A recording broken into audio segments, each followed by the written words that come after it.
Okay, good evening. We'll start today's session. And today's session is mainly about ventilator graphics and asynchrony with little bit about HFOV. I'm not going to discuss detail for HFOV. And ventilator graphics, what is the main use of ventilator graphics? How are they going to help us? Why it is very important for us to look at the graphics?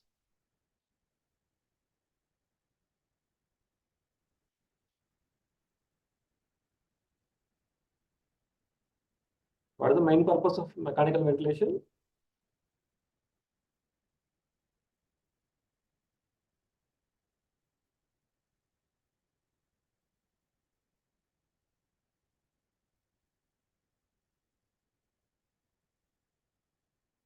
I am asking a very basic question, man.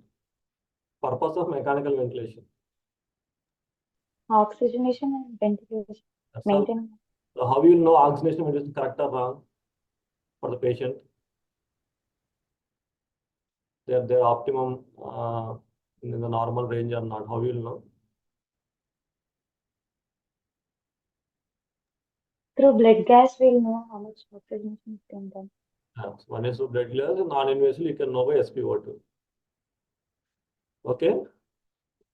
So then what is the purpose of this ventilator graphics?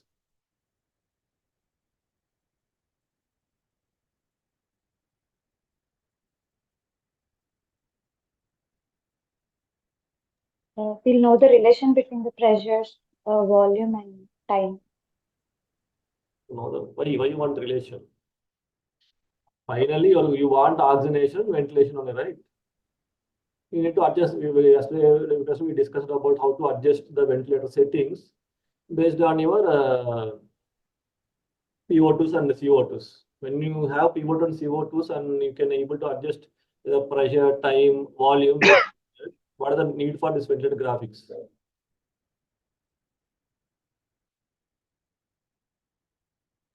To see for any leaks. Okay. In real time, we can know, sir, whether we are delivering properly. Yeah. Okay. So main purpose of this graphics is to identify either any problem while delivering the ventilation, that's mechanical ventilation, or to identify what is the underlying pathology which is causing all these things. So few details, this kind of details can be easily picked up on the ventilator. So if you have a problem with oxygenation ventilation, it's not always it's a problem with the lung. It can be a problem with the ventilator delivery as well. So that you cannot identify if you don't have these graphics. So if the child is having high CO2, then it could not always be a bronchospasm. It could be something else like leaks. You're not delivering tidal volume adequately. So that kind of things you can easily pick up by looking at the graphics. So for that, we need to have at least little knowledge on graphics. It is basic. I'm not going to talk about the extensive knowledge of graphics. We should have at least basic knowledge about what is the graphics. So what is this called?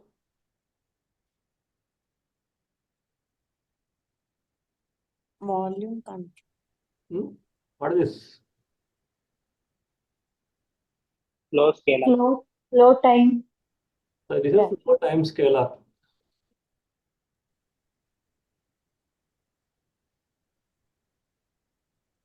So this is the inspiration, starting of inspiration, and this is expiration. Sorry, starting of expiration. So it will come down, then it will go to the expiration. What is this? Touching the baseline and reaching this maximum. What is this?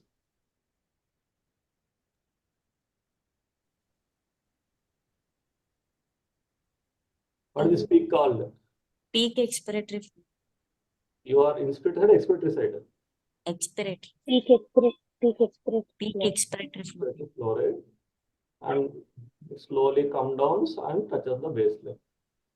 And actually normally it touches the baseline way earlier. And what is the normal PEFR usually? Usually we measure for asthma children, right? Sure. PEF, peak expected flow at 1. What is that one? FEV1? FEV1. What is the normal FEV1 percentage? Okay. 86. Yeah, around 80%. So in 1 second, you need to have 50% of the volume expired. So that is what you need to look for.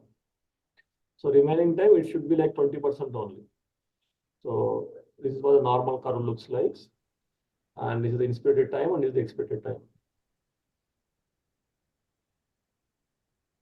What is the problem here in these two graphs?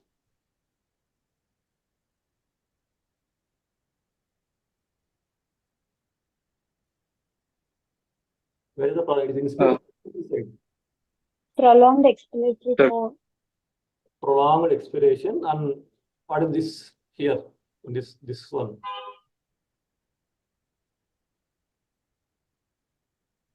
What is happening here? Not What is not reaching? zero. Baseline.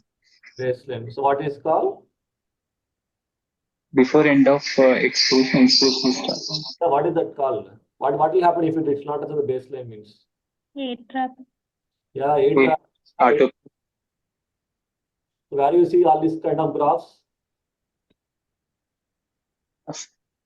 Asthma. Asthma, obstructive. After airway disease, you are going to see all these graphs. So how to correct this?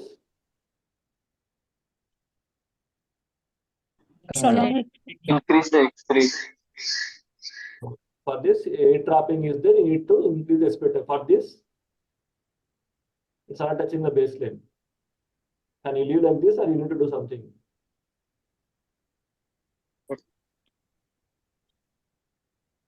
What you can, Increase pressure. what treatment you give for this? Bronchodilation. You need to go for bronchodilation. See here what happened on bronchodilation. So this is before bronchodilation and this is after bronchodilation. What has happened here when compared to these two curves? Peak expiratory flow rating. Your peak expected gone up. And your total time to reach the Expiratory time decrease. Yeah, expected time will be same. Don't bother about expected. The time to reach the baseline came down. See here, this much amount of time, extra time is there for expiration. This is what normally you see. The expiratory flow rate goes and touches the baseline way before the end of expiration. It's never going to touch at the end of expiration. It's called buffer time. It will give a lot of buffer time for the expiration. But in asthma, it will almost reaches the end of expiration and it's almost not going to touch the baseline also. So that's why you need to prolong it will expirate and also you have to try bronchodilation. So these are the two things you need to do simultaneously. What is this graph? What is the problem here? What is this graph? Volume times scalar. What is this?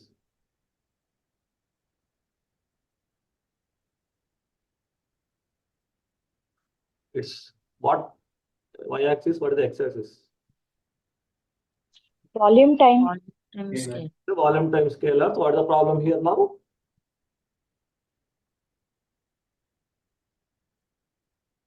Not touching the baseline. Not touching the baseline. So not touching the baseline means Leak. leak. So what will be the pressure and flow curves when your air leak is there? Pressure and flow scalars in air leak.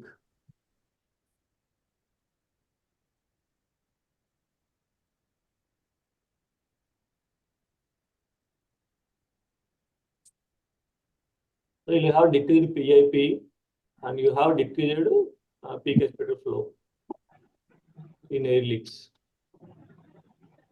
So it will not never touch the baseline. It will start from here, it will go to start again inspiration.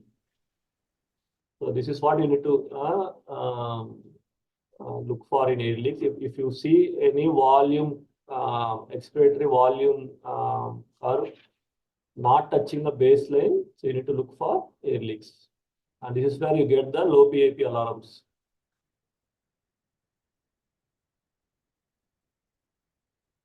So this is one thing about pressure time scalar.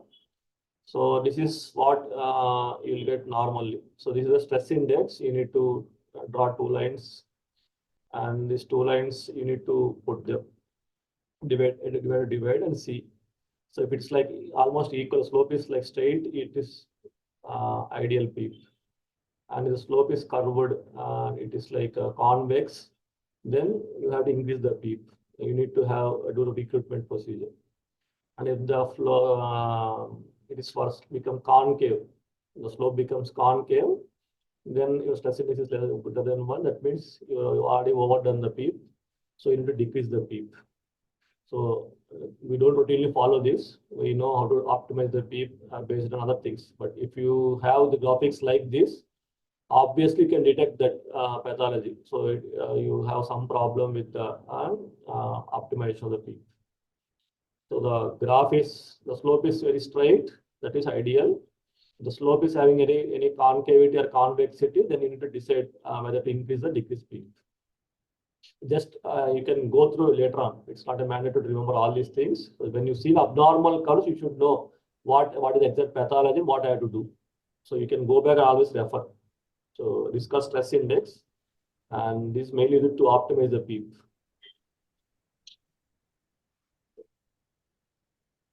Just 1 minute.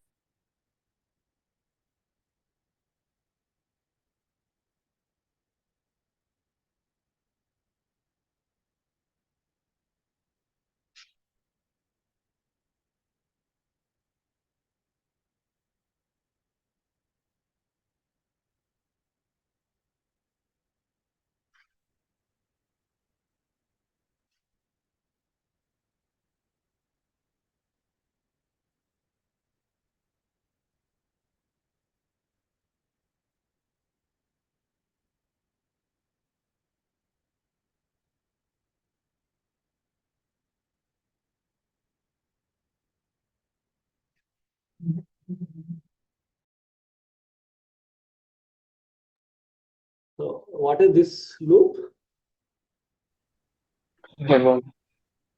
So pressure volume loop, already we discussed in the last class. So it's the inspiratory pressure and is the expiratory pressure. And the difference between these two compliances is mainly because of hysteresis.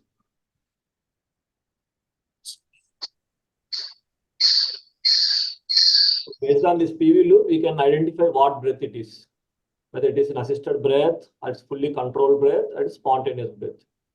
So during spontaneous, what will happen? What will happen in inspiratory pressure? Negative. So you can see here, it's moving towards the negative side. During inspiration, it is coming back. And assisted breath, the patient triggers. So patient has inspiratory effort, so it becomes negative. And again, when it is delivering that, so it again becomes positive. So this is assisted breath.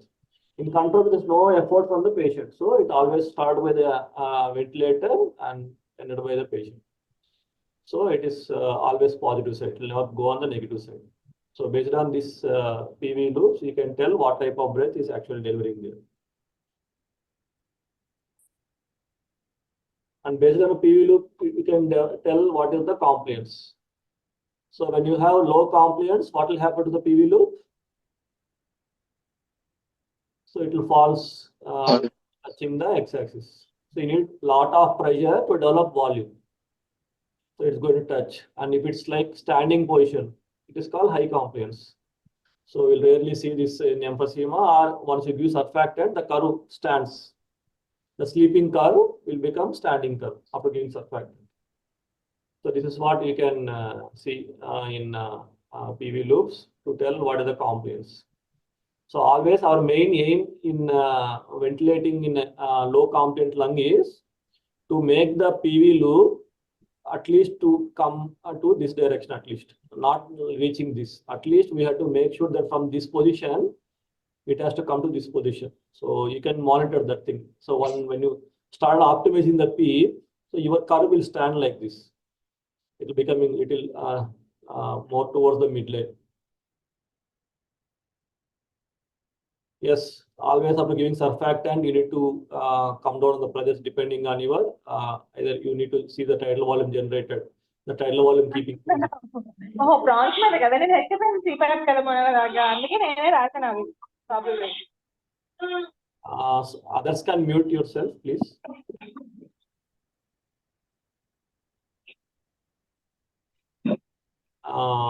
So whenever you're giving surfactant, the lung compliance improves slowly. So with that, your tidal volume will goes up. The same pressure, compliance increase means tidal volume will go up. So you need to keep monitoring tidal volume, at least, not the graphics here. So at least you have to monitor tidal volume because the most common you're going to put them on the pressure control mode. That is what commonly used in neonates. And once the pressure tidal volume goes up, you need to come down on the pressures, including PEEP and PAP. So that is what you can see easily. But if you have graphics, you are fond of graphics, you can easily identify from the graphics also. So what is this? What is this? Okay. Beacon. Peaking or over distension. So what you have to do when you see this? Decrease. So decrease pressure. So what pressure? Peak exposure. Yeah, it could be PIP and sometimes your PEEP also.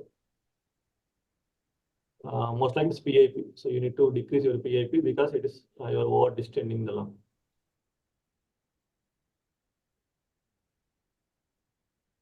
What is this? What is the problem here? Don't diagnose, just tell me what is the problem here. The diagnosis is already there. Expiratory curve is not reaching 0.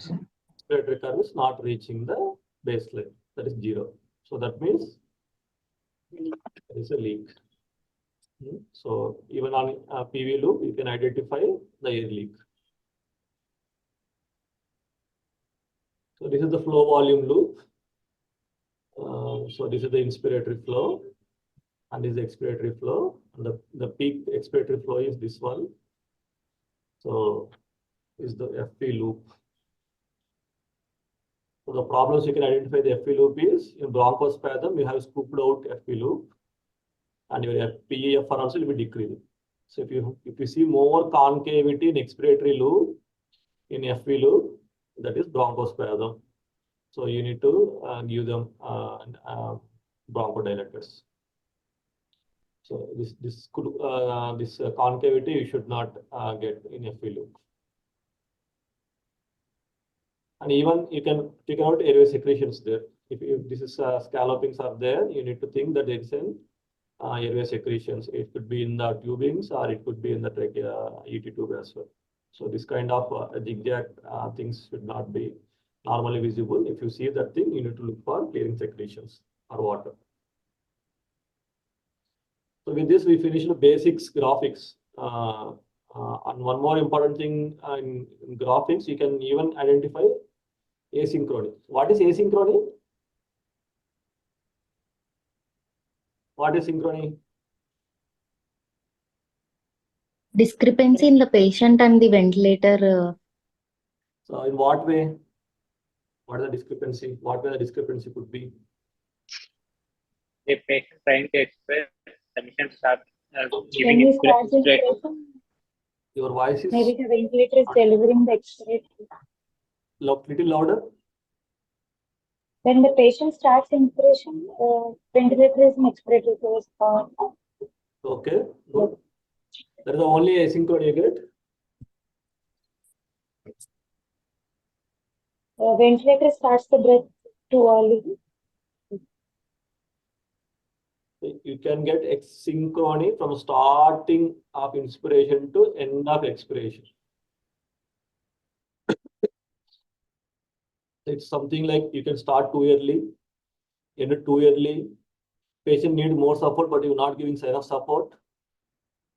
You start too late, end it too late, and you give too much support. All these things will lead to asynchrony.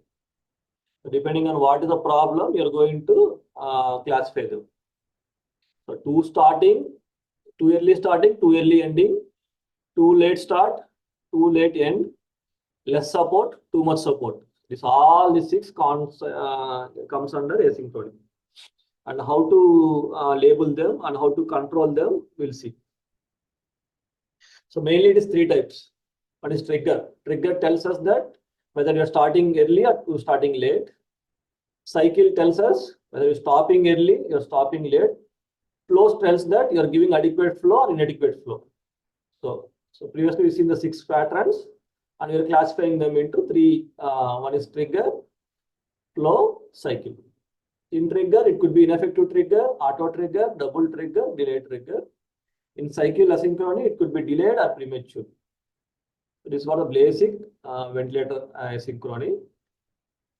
So what is this curve? What is the problem in this curve?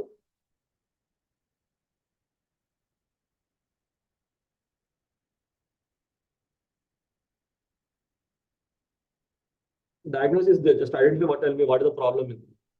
Where is the problem? Ventilator is not affecting it. That flow did not reach the adequate amount. Flow did not reach the adequate amount. The patient tried to breathe, but the ventilator is not detecting that. And actually, there is a problem here. It should be just, it should cross the baseline here. It should go up like this. So then only you can tell it's patient effort.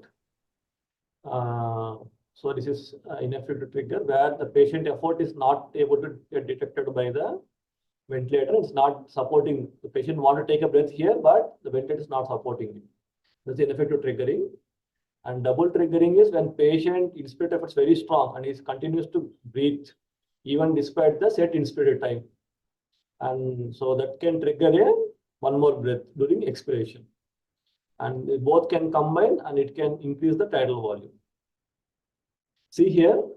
So this is the normal first cycle, first inspiration. Patient is moving towards expiration, but patient is having strong inspiratory effort. So again, one more breath was triggered here immediately. That immediate detection breath will be combined and they'll give the more tidal volume here. See the tidal, compare the tidal volume here. During this breath, you have a higher tidal volume. So this can cause volume trauma. So you are reaching the expiration, but the patient is still in the inspiration. So ventilator will detect it and it will give one more breath. And these two breaths combines and they'll increase the tidal volume. So this is called double triggering. So here your set I time is less than the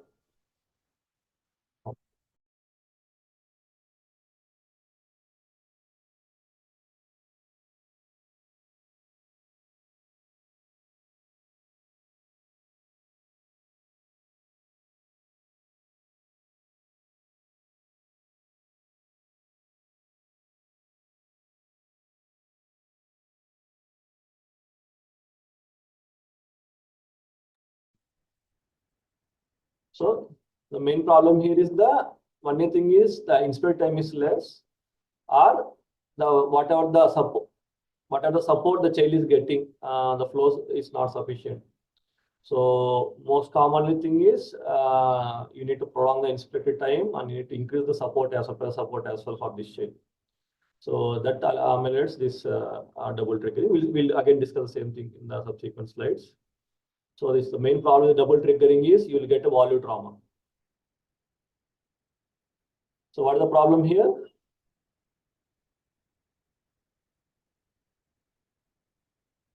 So the rate what is delivering is more than the set rate, way more than the set rate. So your set rate is like a 12 or 13, but you are getting a lot of breaths. So this is called auto triggering.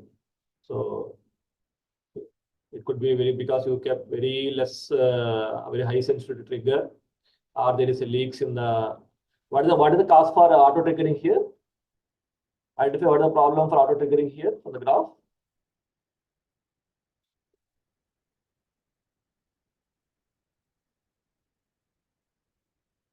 See both all the scalars, pressure time, flow time, and volume time. You can identify the problem easily.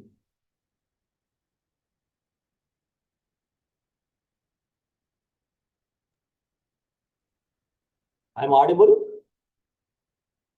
Yes. Yes, sir.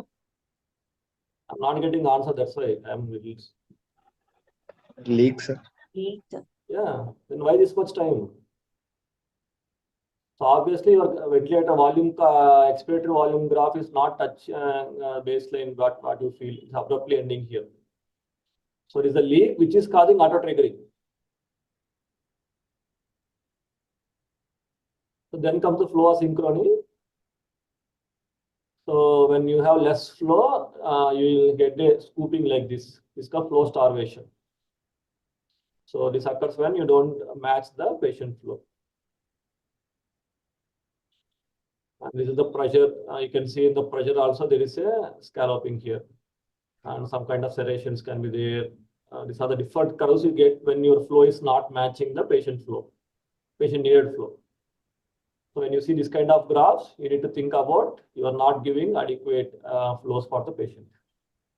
Either you're giving excess or you're giving less. And you can get some problems with the rise time if you keep too fast rise time. That means very less percentage, like 1% or 2%, you can get a pressure spike like this. And if you keep very prolonged rise time, then it will take a lot of time for it to reach the peak. So what is the problem with this? You will get a low tidal volume. So overall the map will go down. The map will go down, so you'll get low tidal volume. So that's the main problem when you give inadequate rise times. Whether you get a pressure spike or you get low tidal volume. So you should optimize your rise time. And the problem with the inspirator cycle of when you keep very much high inspirator cycle, that is 60%, that means the flow reaches 60%, abruptly ends. What is the problem here? What will happen when if you keep high inspirator cycle of? What is the problem with the tidal volume? Decrease. It's going to decrease. And when you keep too low, like 10 to 5%, you'll get an expiration spike like this on the pressure loop. This is the pressure time loop. There you get an acceleration spike. When you keep too less rise time, you get inspiratory spike, inhalation spike. And you keep too less cycling time, you'll get acceleration spike. It will increase the work of breathing for the patient because patient want to shift to expiration, but ventilator is not allowing expiration. So there will be asynchrony here also. So this is what the summary for asynchrony. When you have ineffective triggering, that is mainly because you not set the sensitivity of the trigger properly. And there's a prolonged inspire time as well. In patient may have muscle weakness, decrease the neural drive, or patient is having auto PEEP. In auto PEEP, you need to, patient has to take more inspiratory effort to get below the baseline. So that's why, so your ineffective triggering will happen. So one thing you need to adjust is, you need to decrease the sensitivity of the trigger. So you need to decrease the inspiratory time, and you need to decrease your sedation, you take off your neuromuscular blockade, and you need to match you need to give little extra PEEP to match the auto PEEP so that you can give effective triggering. So don't worry about all these things, but just remember what the physiology and what you need to do for that. In double triggering, main thing is you set inspire time very less or set less pressures or low tidal volume in VCV mode. So for that, you need to increase the inspiratory time and you need to increase your tidal volume. Even despite that, if it's happening, you need to deep your sedation. You need to decrease the patient discomfort so that he can stop inspiration, he can go to expiration. Forget about reverse triggering. Auto triggering is mainly because you set it very excessive sensitivity, and there's a leak, there's a water in the circuit, or it could be patient cardiac activity. Patient is having hyperactive epicardium, so it can trigger auto triggering. So you need to optimize the sensitivity, and you need to correct the leak. You need to remove the decondensate in the tubings to prevent auto triggering. So ineffective triggering, double triggering, auto triggering as the main trigger related asynchrony. So you need to optimize your trigger sensitivity. That's why I told Trigger sensitivity is very important. If you don't set it properly, it can cause asynchrony. And in double triggering, you need to mainly prolong the inspected time, increase the tidal volume. In ineffective triggering, you need to decrease the inspected time. That's the only way you need to decrease the inspected time.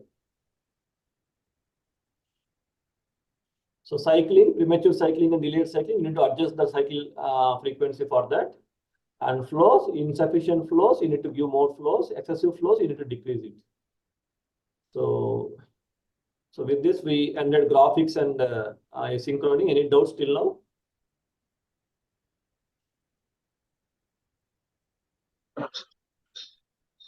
So just remember the basic things. So just always make a habit to look at flow time curve. Next important thing is volume time curve. If you are able to see both the two things, then last thing you need to look for is pressure time curve. Once you look at all these things, then you need to go for loops. If you don't look at the loops, also fine. Nothing going to happen.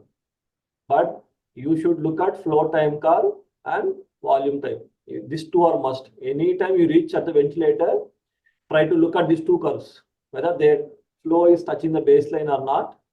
It should touch baseline in both inspiration and expiration. Then look at the volume, whether it is touching the baseline or not. So by that, you can easily identify bronchospasm, air leaks. The most important thing is easily you can prevent. So asynchrony, mainly double triggering, ineffective triggering, auto triggering. These are the most three important things you need to look for. So double triggering, you should prevent it because it's going to cause volume trauma. Auto triggering, it will increase the minute ventilation. It can decrease the CO2s. Ineffective triggering will cause a lot of workup breathing on the patient and it can lead to easy fatigability for the patient. So these three asynchrony you need to identify must. No doubts, we'll move on to HFOV. Yes, sir. I not touched many things. I don't want you people to stress so much on the graphics and asynchrony. It's not your job. At least you need to identify the basics. If you identify the basic problems in the graphics, that is enough for us. So there's a lot of things I left. So I don't want to bother you people with a lot of information. So please remember at least these are the basics. If you remember at least this basic, if you do able to correct it, that is enough for us. So HFOV, I think many of you people don't have HFOV. So I don't want to bother you with the HFOV information also. So I am going to touch the very basic HFOV. So what are the parameters are there? So how to adjust them and how to monitor them. Before going that, we need to discuss a little theory about HFOV. So why do we need HFOV? So because there's a lot of ventilation also in lung injury and conventional mechanical ventilation.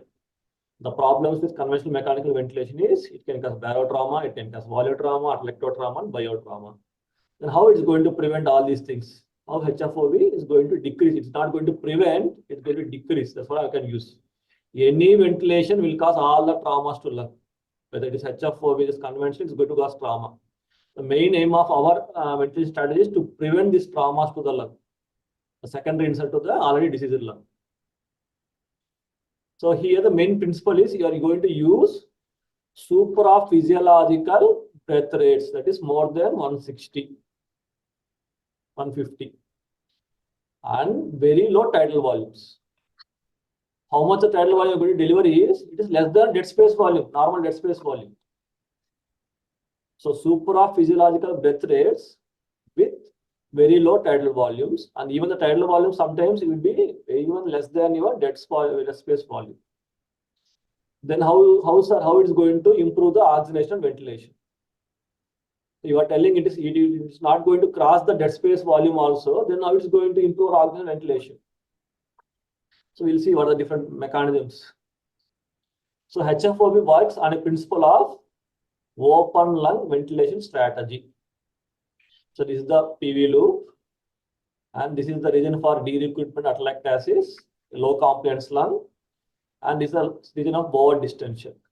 Our main aim is to keep the lung in this safe window where the compliance is very good.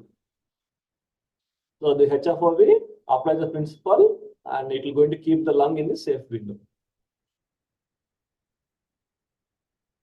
So in CMV, you can see here, during inspiration, the pressure varies like this. This is the PEEP and this is the PIP, and it will be going towards low compliance to high compliance. It keep moving, and this is the pressure which is moving like this. So from baseline, go up, come down. So this is wide fluctuations in pressure and wide fluctuations in the compliance here.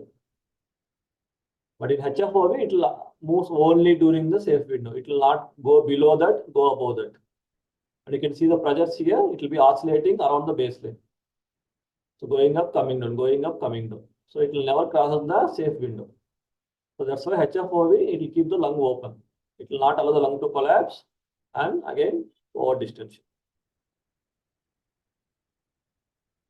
And it's going to dampen the pressure reaching the distal airways. This is what your distal airways gets the pressure in conventional. Almost it's near to the pressure delivered at the trachea. But you can see here, the pressure is getting dampened. So the lower airways will get less pressure, so less trauma to them.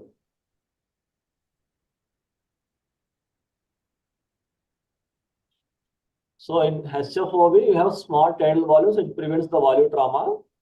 And you give the higher mean area pressure in a safe window. So better alveolar recruitment and better oxygenation. And overall, the low peak pressure is very low. So you'll prevent the barotrauma. So these are the various mechanisms for gas transport in HFOV. There are a lot of things. So don't worry about all these things. If you have time, you can go and read. And this is what will happen. So from atelectatic compartments, the volume will be delivered to the normal. So that it will not, from normal, this one, it will go into, the pressure will be delivered to the atelectatic. So it will be open in the atelectatic one, more than distant in the normal one. That is called pendulette effect. This is the main one, which is going to be safer for the damaged lungs. The dampening is going to affect with all these mechanisms. You can see here, there are a lot of mechanisms, lot of principles here. So don't worry about it. This is not up to us. So no need to worry about. So the entire physiology of HFOV ventilation is different. You no need to try to remember all these effects. So just leave that. So you need to know how to apply HFOV. That is what the main concern for us. You don't worry about how it is going to work. This is for the PhD fellows. It is not for the PGs and others. So don't worry about these things. So just to make you people know that it is going to work by this. It's going to work by convection and diffusion in the middle segments, and basically by diffusion in. So this is a radial mixing where collateral ventilation will be there, radial mixing will be there. So there's so many terminology is there. So don't need to worry, break our heads about this terminology. So general principles. So it is going, there will be a piston which will be generating a lot of oscillations. And with this, it's going to push the air in and pulls the air out. So that's what I'm telling. Your expiration is active in HFOV. In all other ventilations, the expiration is passive. Only in HFOV, it will try to pull because the piston is going to move back. So when it moves back, it creates a suction effort. So your air will get pulled in. So it has both active inhalation and exhalation. The tidal volumes are very less. It can be less than that of anatomical respiration. It's only 1 to 3 ml per kg. So it's prevent the volume trauma. And rates are very supraphysiological. The rate will be 180 to 900. That is for the normal. So we'll measure the rate in Hz. 1 Hz is 60. So for 15, it will multiply into 60. It comes on a 900. So that is what the 1 Hz is 60 breaths, 60 rate. So there's a decoupling between oxygenation and ventilation. So even when you have CO2 issues, you can try HFOV. It's not only oxygenation issues. So mainly use it as a rescue therapy when you're failing with CMV and you are going to need very high ventilator settings and CMV. So like people active pressure of more than 30, SpO2, constantly needing high SpO2, even optimizing your PF ratios are very less, and your oxygenation is more than 50. So these are the main indications. You need to switch over for the HFOV early. Basically, you're needing high pressures And even after getting high pressures, your PF and oxygen ratios, oxygen indexes are not that much better. So then you need to switch over to HFOV. There are a lot of indications. Mainly, you're going to use when in refractory lung issues, or sometimes you can go ahead than the conventional like air leak syndromes. When you have a lot of pneumothoraxes, so when you are giving low tidal volumes, you can get benefited with HFOV. And this relative contraindication, not absolute contraindications. There's a relative contraindication like shock, ICP, obstructive airway disease. These are relative contraindications. So rest of these you can easily ventilate. So this is what the basic circuit in HFOV. You have a lot of valves. This is a oscillating diaphragm. This is the main thing which generates the pressure and creates suction, including expiration. And this will be contradicted to. And it's a different types of ventilators which can deliver HFOV. This is the SLE 5000 basic neonatal ventilation. And this is the true oscillator. If someone is asking what is the true oscillator, this is the sensor medics. All others will work on the principles of oscillation, but they are not true oscillators. And sensor medics 3100A. This A is for less than 35 kgs. B is for more than 35 kgs. And many times we'll ventilate with the A only. Even for 50 kgs, we're going to ventilate with that. So there are very strong machines. They can easily deliver. SLE 5000 is mainly up to 8 kgs. They are up to 15 kgs, but you cannot.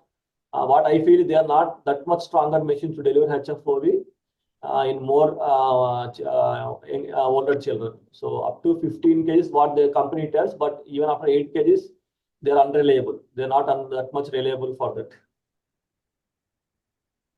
And these are the various settings you see in the HFOV. So one is map. Directly set the map here. In conventional ventilation, you need to adjust the map by adjusting PEEP and PIP. But here, no, you can directly set the map. So what is the desired map? And this is the amplitude. Amplitude is the one which will determine your tidal volume. How much amount of the oscillations from the baseline you're going to set. So they determine the tidal value.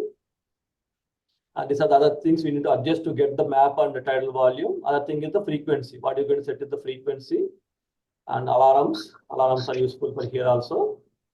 Another thing is IE ratio. Inspirated time you can set.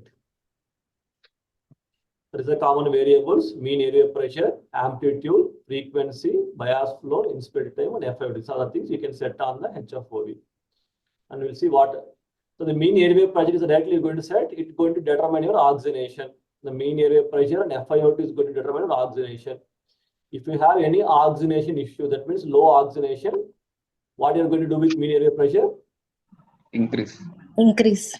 That's all. You just have to remember that one word. You need to increase mean area pressure when you have low oxygenation.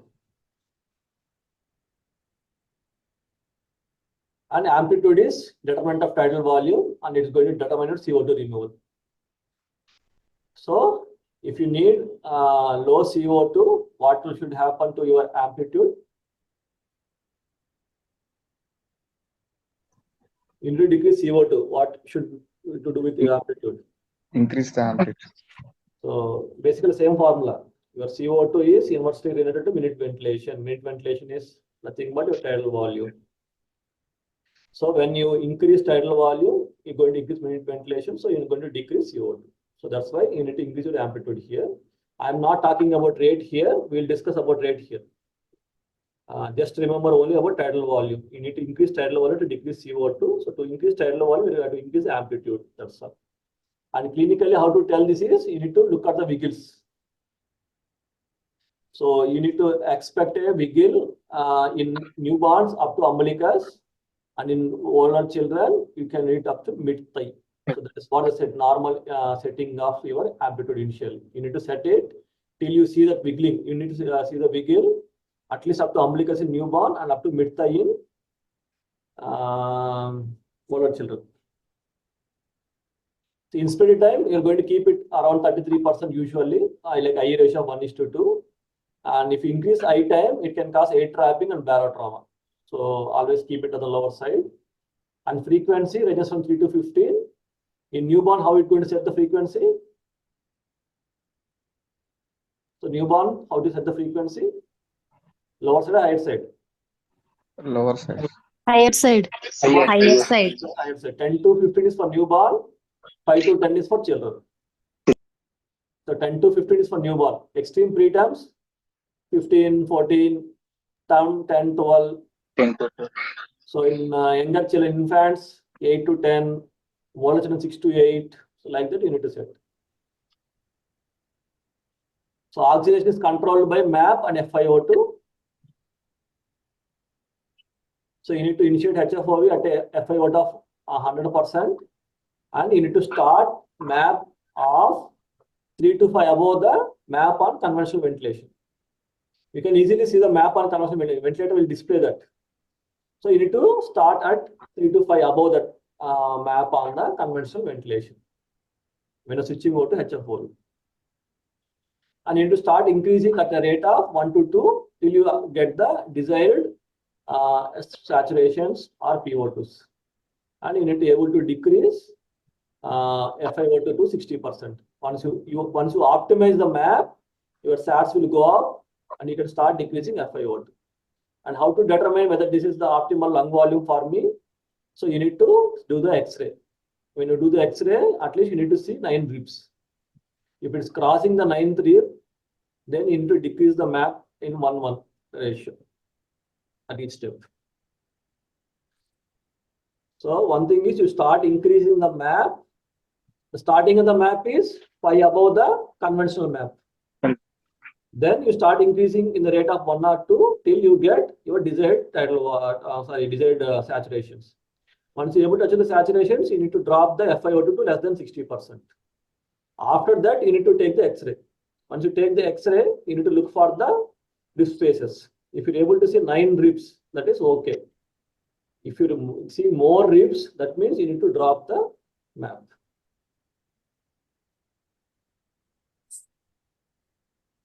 So amplitude, already we told, is look for the wiggles, and it controls the mainly ventilation. The frequency and amplitude controls the ventilation is CO2.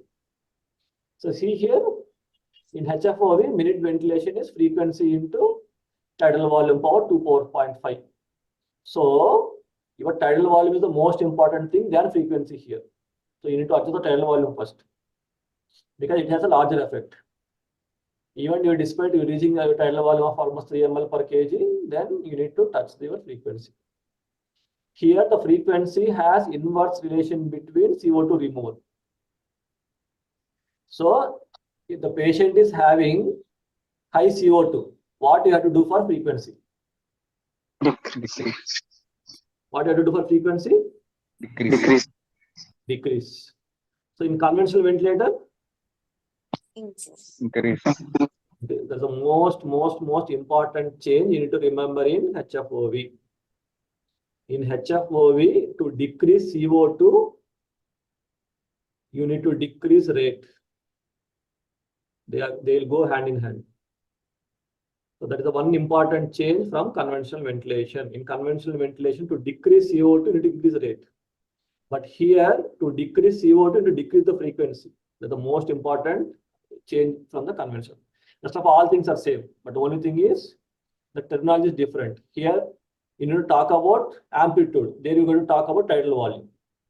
That's all.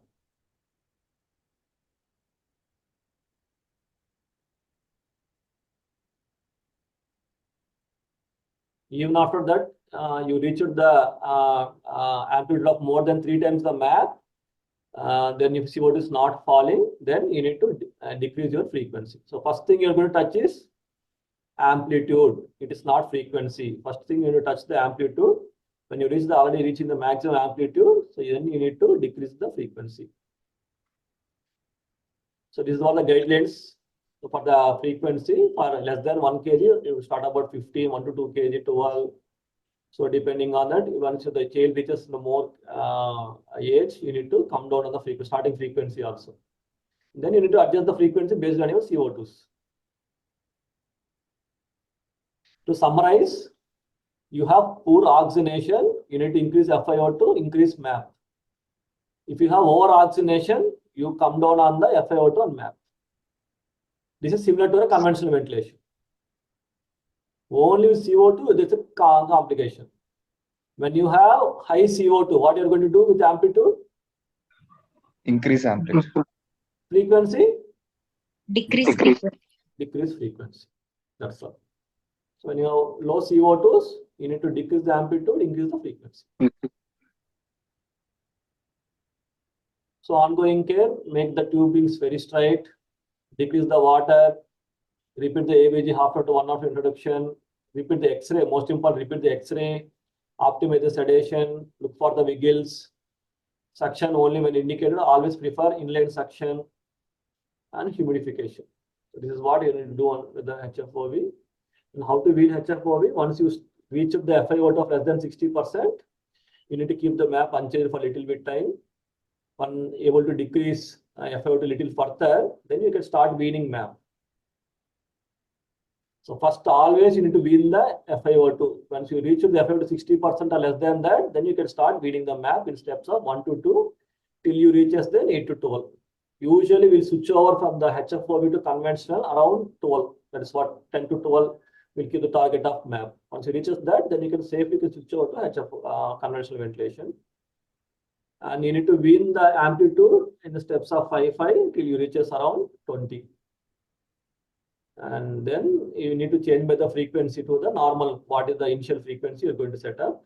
Then you can safely switch over the conventional ventilation. So that's all. Any doubts?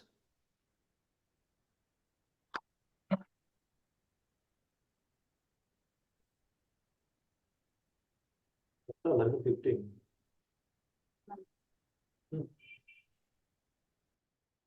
The ventilator will not go beyond that. It can deliver only up to 3 and 15. So it depends on the initial frequency. We have the initial frequency based on the CO2s. You need to adjust that. It's no maximum for that particular age. You can adjust.